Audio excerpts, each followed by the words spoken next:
Honourable Tau Henare. I move that the question be now put. Let me just see how long we've been going. Sorry. Oh, we've only started.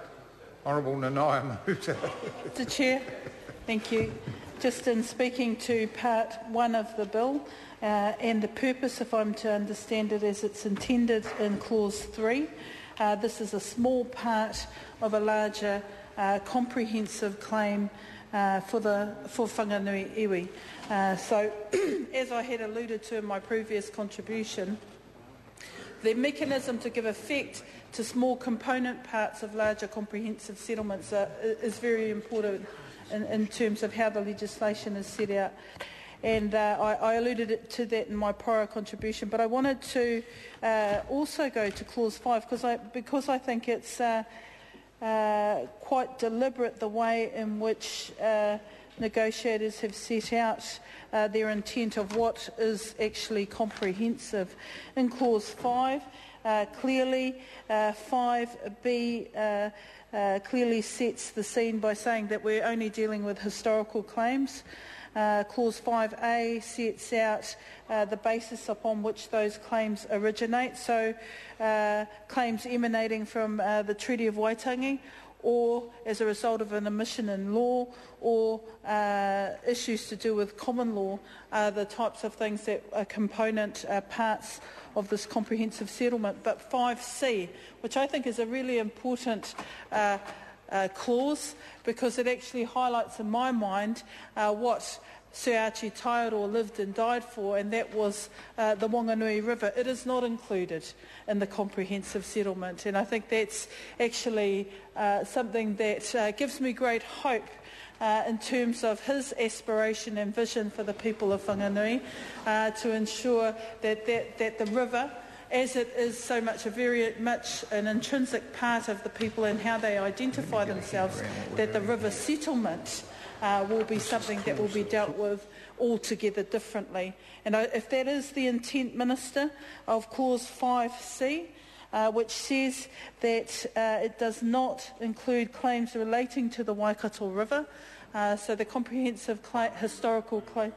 Sorry, did I say Waikato?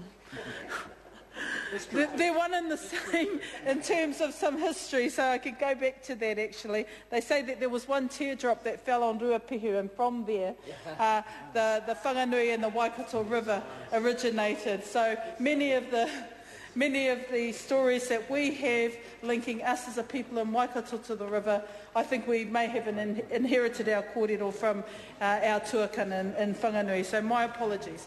But if my reading of clause 5C is correct, then the Whanganui River is not included in the comprehensive historical claims. I think that is a good thing. I think that's a testament to wise leadership that has been so long provided by Sir Archie Taiaroa, and it will be a testament to his memory that the people of Whanganui can address their very important concerns with regards to that settlement in a meaningful and separate way. So, Minister, can I also say on part 1 of this bill, I want to reiterate the comments made with regards to the forestry component of this on-account settlement. I want to further highlight that there is a significant share of lands in the Whanganui area which is actually under the conservation estate, and that in my brief time of interacting with the people of Whanganui has often been turbulent in terms of their experience of the way in which stocklands have been managed in the area. The forest component of this settlement, I'm sure, is something that leans itself towards a very proactive opportunity for the Ngāti Apa people. But can I go back to the issue of the Kaitoke prison? Because if it is the intent, and it's their decision to make of Ngāti Apa to purchase the land on which Kaitoke prison is situated, then the people of Ngāti Apa will be the landlord of that particular facility. As I said earlier, my strong gut instinct is that the people there will not want to see more Māori going into prison. They will want to see less Māori going into prison. And as landlords, that may have some influence on how they see their role in that area. And I just make the comment without any type of judgment, but I make the comment with the knowledge of knowing, Mr. Chair.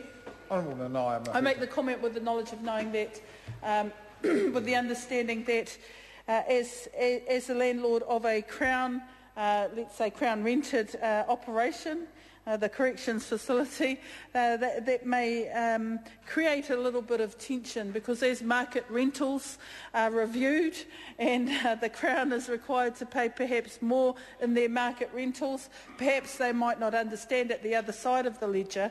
Those rentals are an opportunity to reinvest back into the development of the people, perhaps in the strong hope that more will be invested into Whanganui people so that they're not going into prison and that they're staying out of prison.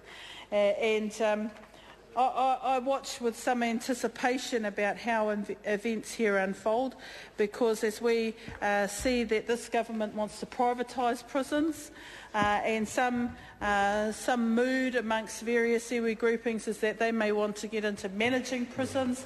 Here is a case in point where there potentially may or may not be an opportunity to consider that in some serious way. You know, I make reference to that because it's a very important issue when we start to think about the potential opportunities arising out of settlements like this.